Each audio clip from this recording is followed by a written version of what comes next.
নমস্কার, নমস্কার, নমস্কার। আপনাদের সবাইকে সবাইকে সবাইকে নমস্কার জানাচ্ছে আপনাদের সৌমিত্র বসু। সবাইকে অজস্র শুভকামনা জানাচ্ছে, সবাইকে স্বাগত জানাচ্ছে আজকের এই শরণাগত অনুষ্ঠানে এবং সবাইকে শুভ সকাল জানাচ্ছে। শুভ হোক, শুভ হোক, সকলের শুভ হোক, সকলের ভালো হোক, মঙ্গল হোক, কল্যাণ হোক, কল্যাণ হোক, কল্যাণ হোক, কল্যাণ হোক। আজকে বিদ্রোহী কবি কাজী নজরুল ইসলামের প্রয়াণ দিবস। হ্যাঁ, এই মানুষটি রবীন্দ্রনাথের যখন একটু একটু পরিণত হয়েছেন বয়সের দিক থেকে, সেই রকম অবস্থায় এই মানুষটি জন্মগ্রহণ করেন 1899 খ্রিস্টাব্দে এবং রবীন্দ্রনাথের থেকে সম্পূর্ণ আলাদা আর একটা কবিতার ধারা। যখন তিনি লিখছেন তখন তার চারপাশে অন্য অনেকে রবীন্দ্রনাথকে অনুসরণ করে লিখছেন, কিন্তু এই যে মানুষটি, এই মানুষটি একেবারে অন্য রকমের একটা ভাঙচুর কবিতার ক্ষেত্রে সেইটা করেছিলেন।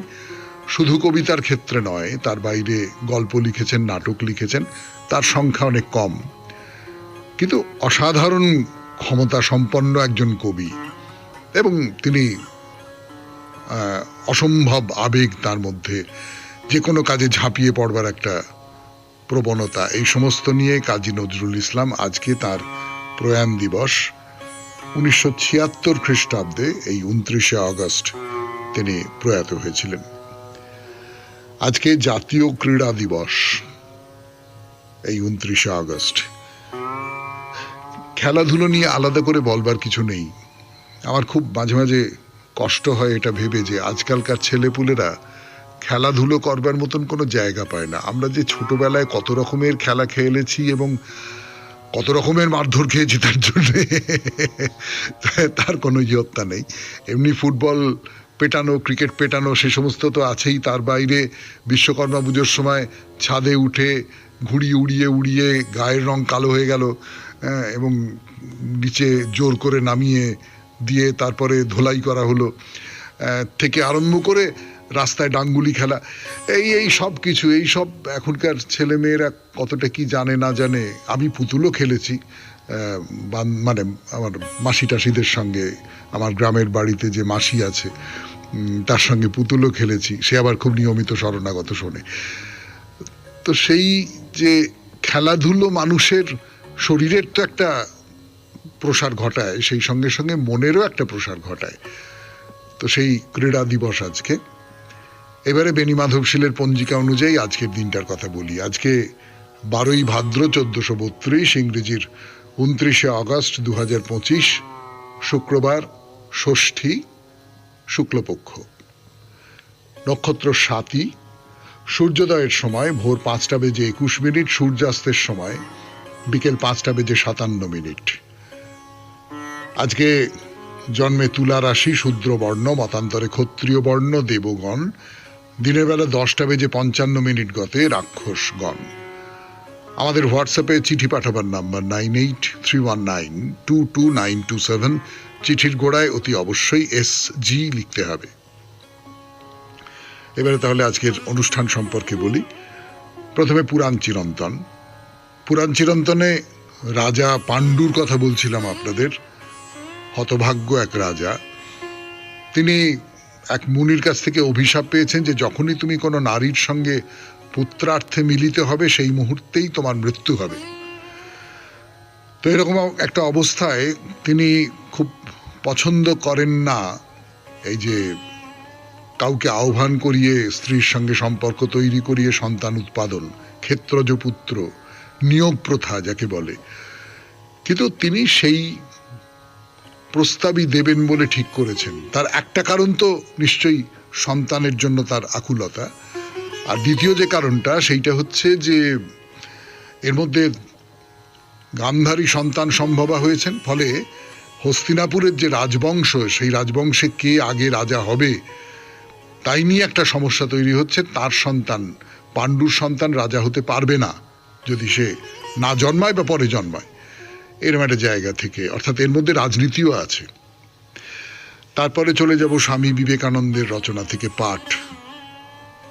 নতুন একটি প্রবন্ধ শুরু করব আজকে, আত্মা, প্রকৃতি ও ঈশ্বর। তারপরে ভগবদ্গীতা থেকে পাঠ, স্বামী গোকুলানন্দজির রচনা পড়ে শোনাবো, আপনাদের চিঠিপত্র, এবং শেষে বাইরে দূরে। বাইরে দূরেতে আমরা এখনো আছি কোচবিহারে বানেশ্বর মন্দির, সেটা শেষ করে আমরা এখন সিদ্ধেশ্বরী কালী মন্দিরের দিকে চলে গেছি। 92.7 বিগ এফএম এ শরণাগত অনুষ্ঠান শুনছেন। আমি আছি আপনাদের সঙ্গে, আপনাদের সৌমিত্র বসু। এবারে পুরাণ চিরন্তন পাণ্ডুর কথা করে ফিরে এলাম আবার পুরাণ চিরন্তনে পাণ্ডুর কথায়। পাণ্ডু তো এইসব প্রস্তাব দিয়েছেন কুন্তিকে, কুন্তি রাজি হচ্ছেন না। পাণ্ডু নানা রকম যুক্তি দিচ্ছেন, কুন্তিও নানা রকম যুক্তি দিচ্ছেন, তর্ক করছেন, নানান রকম সব কাহিনী শোনাচ্ছেন। এই সব দিয়ে তিনি বোঝাতে চাইছেন যে না, এটা করা ঠিক নয়। এবং মহাভারতে বেশ কয়েকটা অধ্যায় জুড়ে পাণ্ডু এবং কুন্তির এই যে কথোপকথন, নানান কাহিনী বলা, নজির স্থাপন করা, যুক্তি পাল্টা যুক্তি, এই সমস্ত কথা বলা হয়েছে। এর থেকে একটা ব্যাপার বেরিয়ে আসে বলে আমার নিজের ধারণা।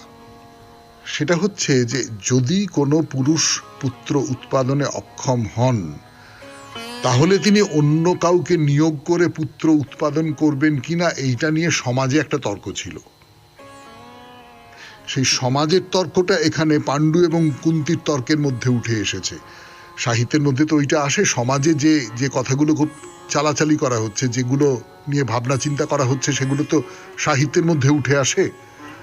তো আমার নিজের মনে হচ্ছে যে সমাজেও এই রকমের একটা তর্ক ছিল যে নিয়োগ প্রথাটা ঠিক কি ঠিক নয়।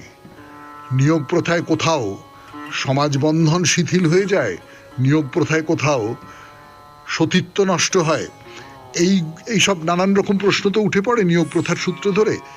সেইগুলো কোথাও চলে আসছিল বলে এই তর্কটা এত লম্বা একটা তর্ক করতে হয়েছে গল্পের মধ্যে। পতিব্রতা কুন্তি অন্য পুরুষের সংসর্গ করতে চাইছেন না, তো এই নিয়ে চলছে। তো শেষ পর্যন্ত পাণ্ডু অনেক করে অনুনয় করলেন, কুন্তি সম্মত হলেন, এবং তখন তিনি পাণ্ডুকে জানালেন যে আমি ঋষি দুর্বাসার কাছ থেকে দেবতাদের বশ করবার জন্য মন্ত্র পেয়েছি, ফলে আমি যে কোনো দেবতাকে আহ্বান করতে পারি। শুনছেন পাণ্ডুর কথা 92.7 বিগ এফএম এ শরণাগত অনুষ্ঠানে।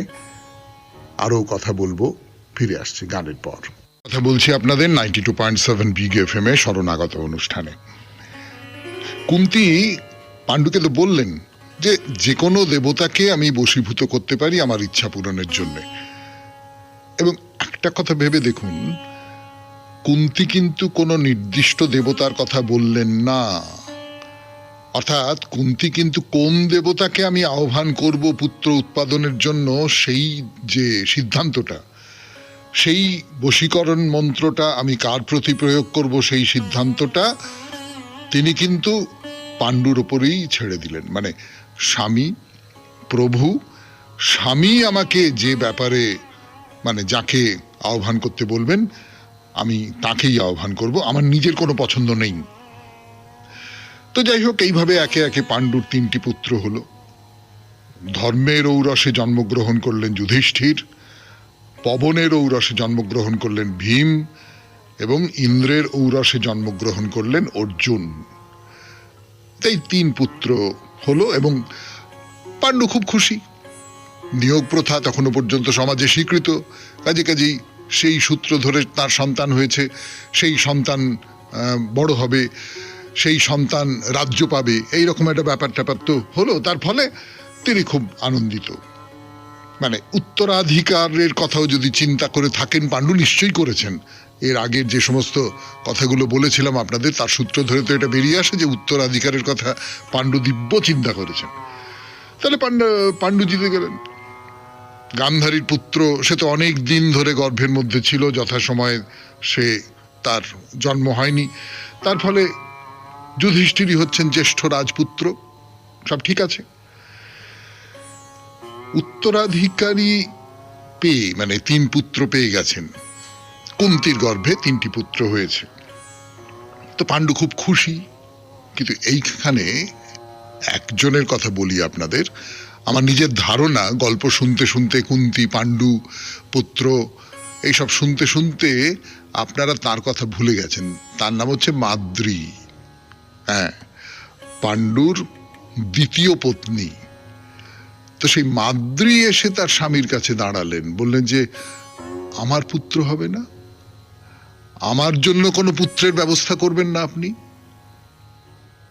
তো পাণ্ডুর যে তাতে আপত্তি ছিল তা নয়, পাণ্ডু আরো ছেলে চাইছিলেন। কুন্তীকে তিনি বলেও ছিলেন যে আরেকটি ছেলে যদি হয়, চতুর্থ পুত্র। কিন্তু কুন্তী বললেন যে না, এটা আমি পারবো না। এইভাবে পরের পর পুত্র সন্তানের জন্ম দেওয়া নিয়োগ প্রথার দ্বারা এইটা আমার পক্ষে সম্ভব নয়। কাজেই মাদ্রী যখন এরম করে অনুরোধ করলেন তখন পাণ্ডু খুশি হলেন। তা কুন্তীকে বললেন যে মাদ্রীও যাতে পুত্র সন্তান লাভ করেন তার ব্যবস্থা করতে, এবং অশ্বিনী কুমারদের ঔরসে নকুল সহদেবের জন্ম হলো। তার মানে পঞ্চপাণ্ডবের মধ্যে প্রথম 3 জন হচ্ছেন কুন্তীর পুত্র, আর শেষ যে 2 জন নকুল আর সহদেব তারা হচ্ছেন মাদ্রীর পুত্র। এই 5টি পুত্র পাণ্ডু লাভ করলেন। আজকের মতো শেষ করি পুরাণ চিরন্তন 92.7 বিগ FM এ শরণাগত অনুষ্ঠানে। এরপর গান, গানের পর স্বামী বিবেকানন্দের রচনা থেকে পাঠ। শেষ করে ফিরে এলো আপনাদের সৌমিত্র বসু 92.7 বিগ FM এ শরণাগত অনুষ্ঠানে। এখন স্বামী বিবেকানন্দের রচনা থেকে পড়ে শোনাচ্ছি। যতটা পড়েছিলাম তারপর থেকে। অহংকার বলে আমি, আমি দেখি, আমি শুনি ইত্যাদি। সমগ্র কর্মধারা কয়েকটি শক্তির দ্বারা পরিচালিত হয়, সেগুলিকে প্রাণশক্তি বলিতে পারো। সংস্কৃতে শুধু বলে প্রাণ। মানুষের এই স্থূল অংশ যাহাতে বহিরিন্দ্র সমূহ অবস্থিত তাহাকে বলে স্থূল দেহ বা স্থূল শরীর। তারপর আসে প্রথমে ইন্দ্রিয়, তারপর মন, বুদ্ধি, অহংকার। এই সব এবং প্রাণশক্তি সমূহ মিলিয়া যে যৌগিক সত্তা গড়িয়া উঠে তাহাকে বলে সূক্ষ্ম দেহ বা সূক্ষ্ম শরীর। এই শক্তিসমূহ কতকগুলি সূক্ষ্ম উপাদানে গঠিত। সেগুলি এত সূক্ষ্ম যে স্থূল দেহের কোনো ক্ষতি সেগুলিকে ধ্বংস করিতে পারে না। দেহের সর্বপ্রকার আঘাত অতিক্রম করিয়া সেগুলি বাঁচিয়া থাকে। যে স্থূল শরীর আমরা দেখিতে পাই তাহা স্থূল পদার্থ দিয়া গঠিত, কাজেই তাহা নিত্য নূতন হইতেছে, নিয়ত পরিবর্তিত হইতেছে। কিন্তু অন্তরিন্দ্রিয় সমূহ মন, বুদ্ধি ও অহংকার সূক্ষ্মতম পদার্থ দ্বারা গঠিত, কাজেই যুগ যুগ ধরিয়া তাহারা অক্ষুণ্ণ থাকিবে। সেগুলি এত সূক্ষ্ম যে কোনো কিছুর দ্বারা তাহাদের বাধা দেওয়া যায় না, যে কোনো বাধা তাহারা অতিক্রম করিতে পারে। স্থূল দেহ যেমন অচেতন, সূক্ষ্ম দেহ তাই, কারণ তাহা সূক্ষ্ম পদার্থ দ্বারা গঠিত। যদিও তাহার এক অংশকে মন, অপর অংশকে বুদ্ধি এবং তৃতীয় অংশকে বলে অহংকার, তথাপি এক নিমেষেই আমরা বুঝিতে পারি যে উহাদের কোনোটি জ্ঞাতা হইতে পারে না, অনুভবের কর্তা হইতে পারে না, সর্বকর্মের সাক্ষী বা সর্বকর্মের লক্ষ্যও হইতে পারে না। মন, বুদ্ধি বা অহংকারের সকল কর্মই এদতিরিক্ত কাহারো জন্য হইতে বাধ্য। এই সবকিছুই সূক্ষ্ম পদার্থ দ্বারা গঠিত বলিয়া কখনো স্বপ্রকাশ হইতে পারে না। এগুলির দীপ্তি নিজেদের ভিতরে থাকিতে পারে না। দৃষ্টান্ত স্বরূপ বলা যায়, এই টেবিলটির প্রকাশ কোনো বাহ্য বস্তুর জন্য হইতে পারে না। সুতরাং উহাদের সকলের পশ্চাতে নিশ্চয় এমন একজন আছেন যিনি প্রকৃত প্রকাশক, প্রকৃত দ্রষ্টা, প্রকৃত ভোক্তা। তিনিই সবকিছু দেখেন। বাহিরে যন্ত্র এবং ইন্দ্রিয় সমূহ ধারণাগুলি সংগ্রহ করিয়া মনের কাছে প্রেরণ করে, মন প্রেরণ করে বুদ্ধির কাছে, বুদ্ধিতে সেগুলি আয়নার মতো প্রতিফলিত হয়, এবং তাহার পশ্চাতে আছেন আত্মা, যিনি সেগুলির উপর দৃষ্টিপাত করেন এবং তাহার আদেশ ও নির্দেশ দান করেন। এই সব যন্ত্রের চালক তিনি, গৃহের কর্তা তিনি, দেহসিংহাসনে উপবিষ্ট রাজা তিনি। অহংকার বৃত্তি, বুদ্ধিবৃত্তি, চিন্তাবৃত্তি, ইন্দ্রিয়, যন্ত্রসমূহ, স্থূল দেহ সকলেই তাহার আদেশ পালন করে। তিনি এই সব কিছুকে প্রকাশ করিতেছেন। তিনি মানুষের আত্মা। বিশ্বের একটি ক্ষুদ্র অংশে যাহা আছে সমগ্র বিশ্বেও তাহাই আছে। সামঞ্জস্য যদি এই বিশ্বের বিধান হয়, তাহা হইলে বিশ্বের প্রতিটি অংশ সামগ্রিকভাবে একই পরিকল্পনা অনুসারে নির্মিত হইবে। সুতরাং আমরা স্বভাবতই মনে করিতে পারি যে যাহাকে আমরা এই বিশ্ব বলি, তাহার স্থূল জড় রূপের অন্তরালে সূক্ষ্মতর উপাদানের একটি বিশ্ব নিশ্চয় আছে। তাহাকেই আমরা বলি মনন বা চিন্তা। আবার তাহারও অন্তরালে আছেন আত্মা, যিনি এই সব চিন্তাকে সম্ভব করেন, যিনি আদেশ দেন, যিনি এই বিশ্ব সিংহাসনে অধিষ্ঠিত রাজা। প্রতিটি মন এবং প্রতিটি দেহের অন্তরালে যে আত্মা, তাহাকেই বলে প্রত্যাগ আত্মা, জীবাত্মা। আর বিশ্বের অন্তরালে অবস্থিত ইহার চালক, শাসক ও নিয়ামক রূপী যে আত্মা, তিনি ঈশ্বর। শুনলেন স্বামী বিবেকানন্দের রচনা থেকে পাঠ। 92.7 বিগ এফএম এ শরণাগত অনুষ্ঠানে এখন গান, গানের পর ভগবদ গীতা। অথবা কিছু বলপ্রয়োগে এতে কোনো আগ্রাসী মনোভাব নেই, আছে কেবল মানব জীবনের আবশ্যিক প্রয়োজন।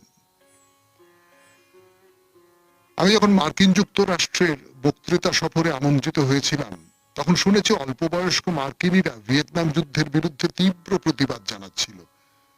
এ খুব শয়তানি যুদ্ধ, ওখানে আমেরিকানদের কোনো দরকারই নেই। এইভাবে প্রতিবাদ করে তারা রাষ্ট্রকে যুদ্ধ থেকে সরে আসতে বাধ্য করেছিল। এ খুবই চমৎকার।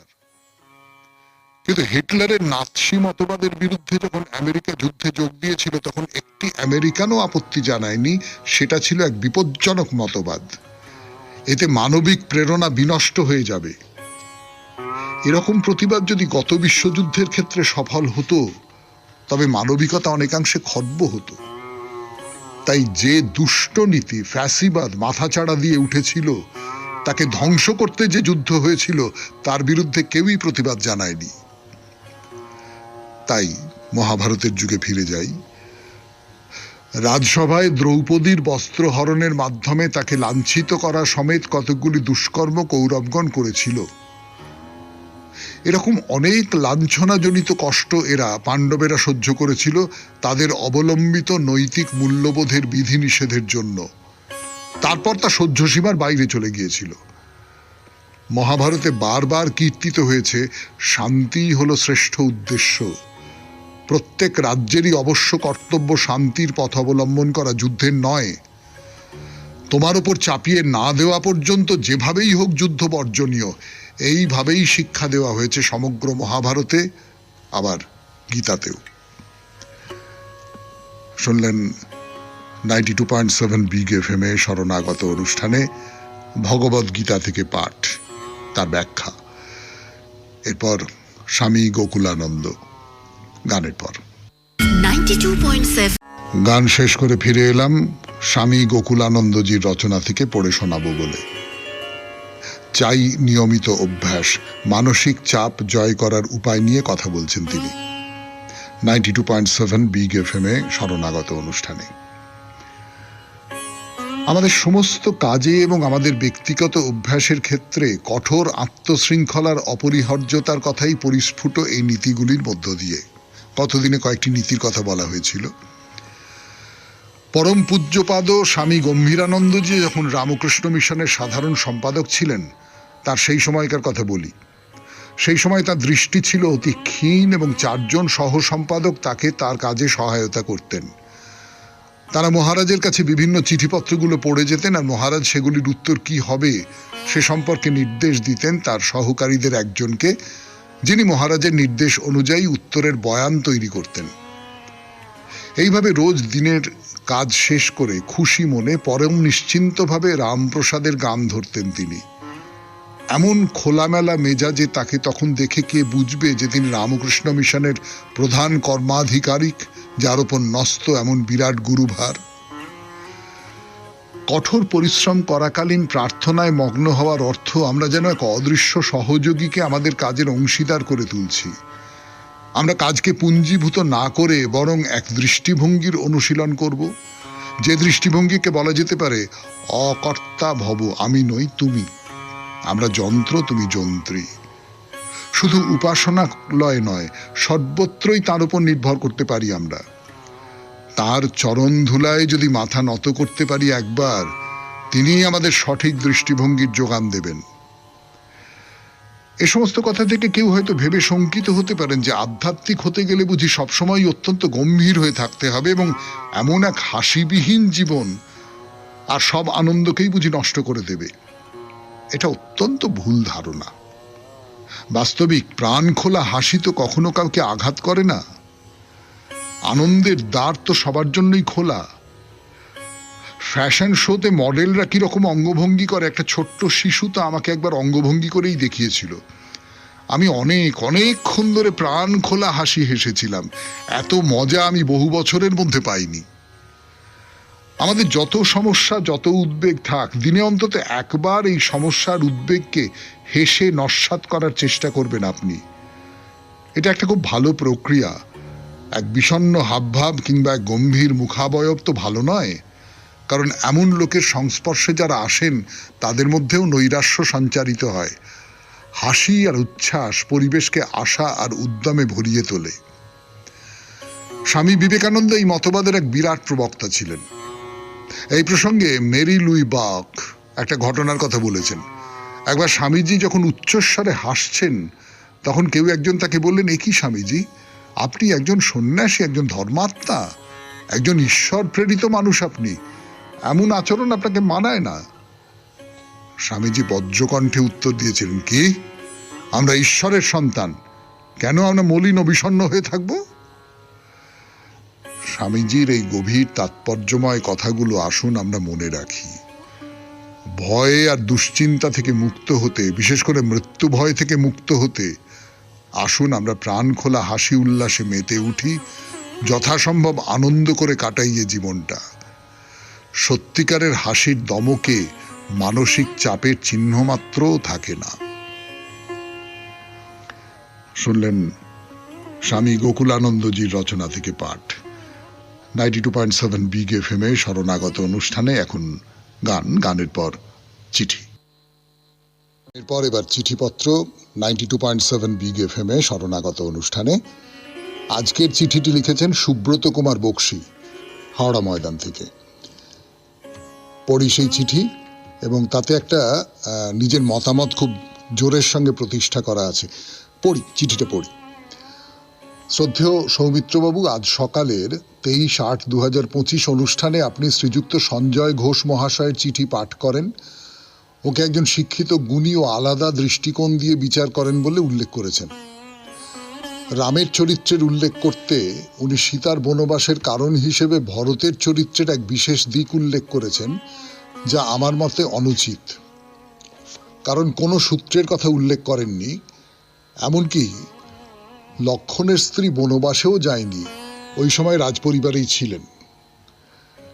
আরও উল্লেখ করেছেন যে 14 বছর বনবাসের সময় সীতা অন্তঃসত্ত্বা হয়নি, এমনকি ফিরে আসার পর অন্তঃসত্ত্বা অবস্থার সময়ে সন্দেহ ও প্রজাদের গুঞ্জনের কারণে সীতাকে পরিত্যাগ করেন ও বাল্মীকি মুনির আশ্রমে যেতে বাধ্য করেন।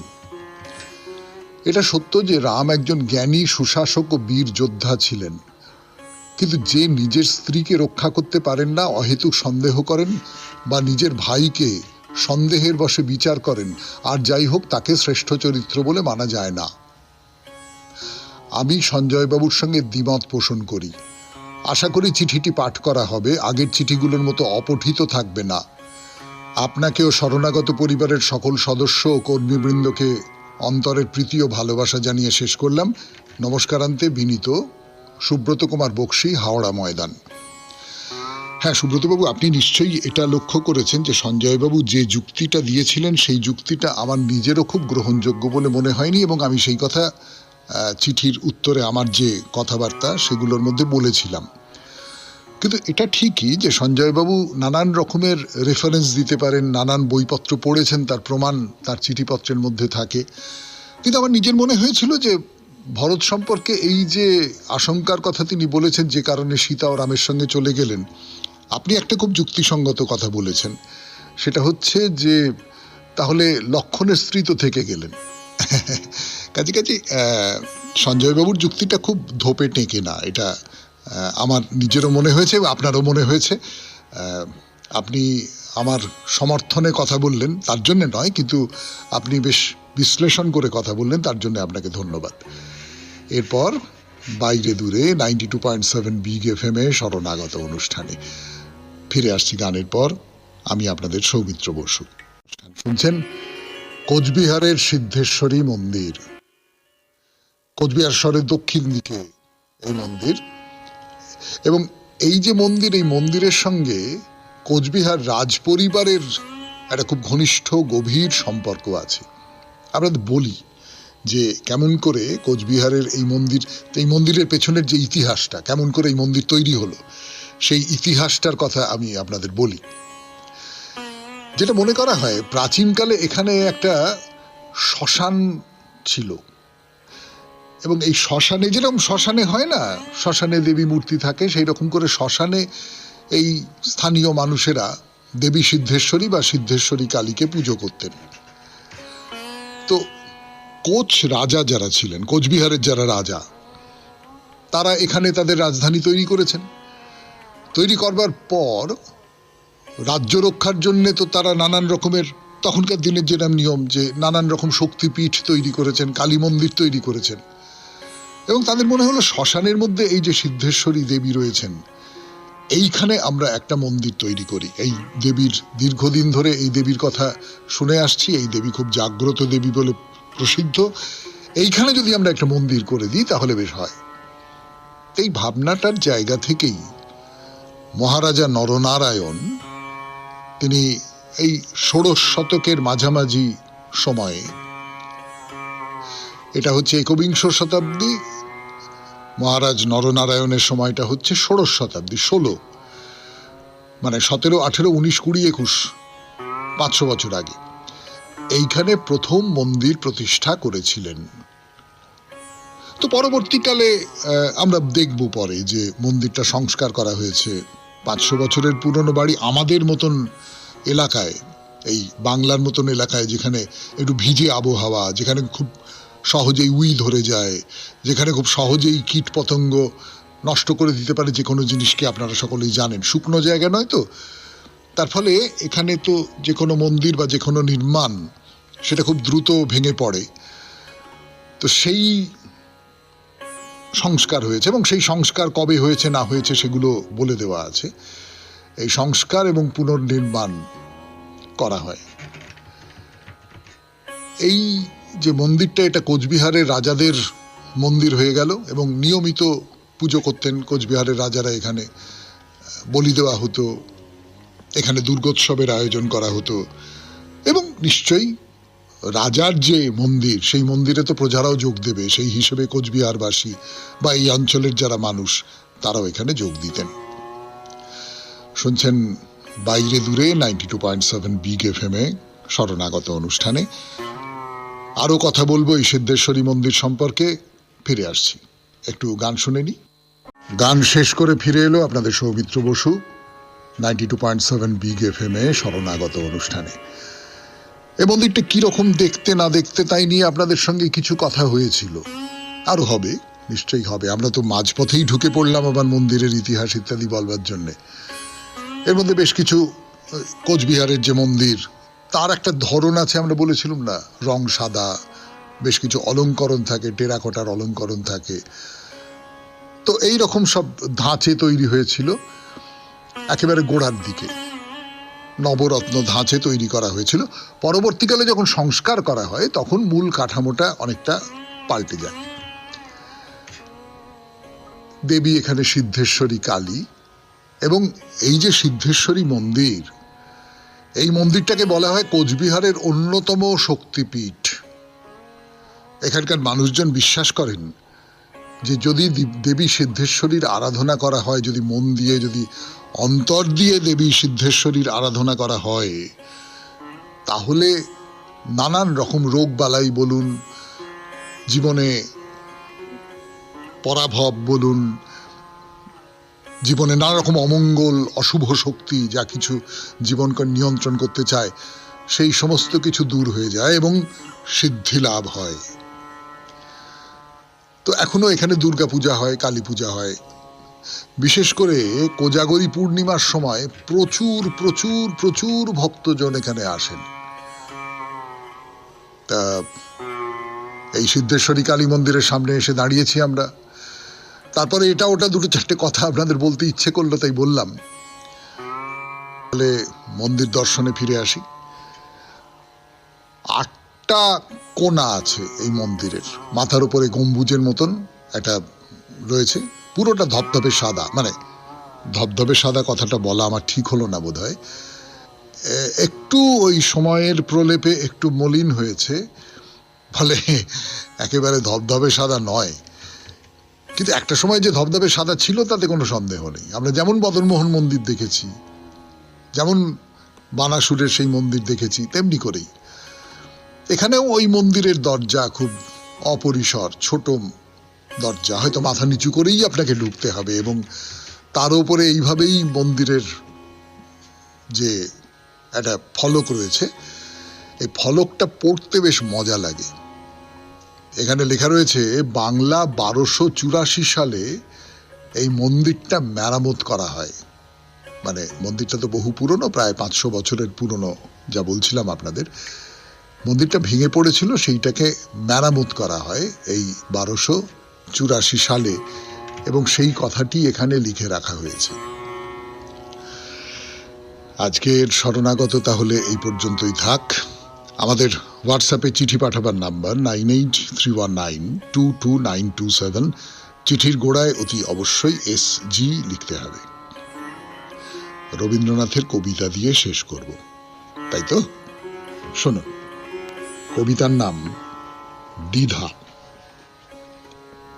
বাহিরে যার বেশভূষার ছিল না প্রয়োজন, হৃদয় তলে আছিল যার বাস, পরের দ্বারে পাঠাতে তারে দ্বিধায় ভরে মন, কিছুতে হায় পায় না আশ্বাস। সবুজ বনে নীল গগনে মিশায় রূপ সবার সনে, পাখির গানে পরায় যারে সাজ, ছিন্ন হয়ে সে ফুল একা, আকাশ হারা দিবে কি দেখা, পাথরে গাঁথা প্রাচীর মাঝে আজ। চন্দনেরও গন্ধ জলে মুছালো মুখখানি, নয়ন পাতে কাজল দিল আঁকি, ওষ্ঠাধরে যতনে দিল রক্তরেখা টানি, করবি দিল করবি মালে ঢাকি। ভূষণ যত পরালো দেহে, তাহারই সাথে ব্যাকুল স্নেহে মিলিল দ্বিধা, মিলিল কত ভয়। প্রাণে যে ছিল সুপরিচিত, তাহারে নিয়ে ব্যাকুল চিত, রচনা করে চোখের পরিচয়। খুব ভালো থাকবেন, আনন্দে থাকবেন। নমস্কার। নমস্কার নমস্কার নমস্কার। আপনাদের সবাইকে সবাইকে সবাইকে নমস্কার জানাচ্ছে আপনাদের সৌমিত্র বসু। সবাইকে অজস্র শুভ কামনা জানাচ্ছে, সবাইকে স্বাগত জানাচ্ছে আজকের এই শরণাগত অনুষ্ঠানে, এবং সবাইকে শুভ সকাল জানাচ্ছে। শুভ হোক, শুভ হোক, সকলের শুভ হোক, সকলের ভালো হোক, মঙ্গল হোক, কল্যাণ হোক, কল্যাণ হোক, কল্যাণ হোক, কল্যাণ হোক। আজকে বিদ্রোহী কবি কাজী নজরুল ইসলামের প্রয়াণ দিবস। হ্যাঁ, এই মানুষটি রবীন্দ্রনাথের যখন একটু একটু পরিণত হয়েছেন বয়সের দিক থেকে, সেই রকম অবস্থায় এই মানুষটি জন্মগ্রহণ করেন 1899 খ্রিস্টাব্দে, এবং রবীন্দ্রনাথের থেকে সম্পূর্ণ আলাদা আর একটা কবিতার ধারা। যখন তিনি লিখছেন তখন তার চারপাশে অন্য অনেকে রবীন্দ্রনাথকে অনুসরণ করে লিখছেন, কিন্তু এই যে মানুষটি, এই মানুষটি একেবারে অন্য রকমের একটা ভাঙচুর কবিতার ক্ষেত্রে সেইটা করেছিলেন। শুধু কবিতার ক্ষেত্রে নয়, তার বাইরে গল্প লিখেছেন, নাটক লিখেছেন, তার সংখ্যা অনেক কম, কিন্তু অসাধারণ ক্ষমতা সম্পন্ন একজন কবি, এবং তিনি অসম্ভব আবেগ তার মধ্যে, যে কোনো কাজে ঝাঁপিয়ে পড়বার একটা প্রবণতা, এই সমস্ত নিয়ে কাজী নজরুল ইসলাম আজকে তার প্রয়াণ দিবস। 1976 খ্রিস্টাব্দে এই 29শে আগস্ট তিনি প্রয়াত হয়েছিলেন। আজকে জাতীয় ক্রীড়া দিবস, এই 29শে আগস্ট। খেলাধুলো নিয়ে আলাদা করে বলবার কিছু নেই। আমার খুব মাঝে মাঝে কষ্ট হয় এটা ভেবে যে আজকালকার ছেলেপুলেরা খেলাধুলো করবার মতন কোনো